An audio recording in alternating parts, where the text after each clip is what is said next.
სამხატვრო აკადემიაში სწავლობდით. კი. საიდანაც გამოგრიცხეს. დიახ. რის გამო? ფუქსავატობის გამო. ლექტორი მართლაც ემეთ? დიახ.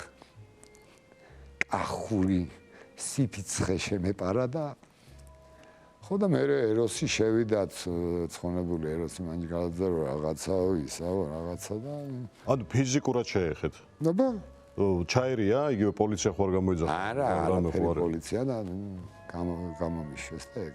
მშობლების რეაქცია როგორი იყო? შენ მაინც არტისტობაზე წახ. მაგრამ მე დავამთავრე ფილოლოგიური და ფილოლოგიური დიპლომიდან გამოვედი. იქ აქტიურად თელავის თეატრში მუშაობდი, სპექტაკლებს ვაფორმებდი როგორც მხატვარი და თან როგორც შინაგან ხმებს ვთამაშობდი და რაღაცეებს. ფილოლოგად კი მუშავიათ როდესმე? არა, რაღაც, ჩემთანს როგორ მიცემდი უფლება სხვა აღმეზარდა.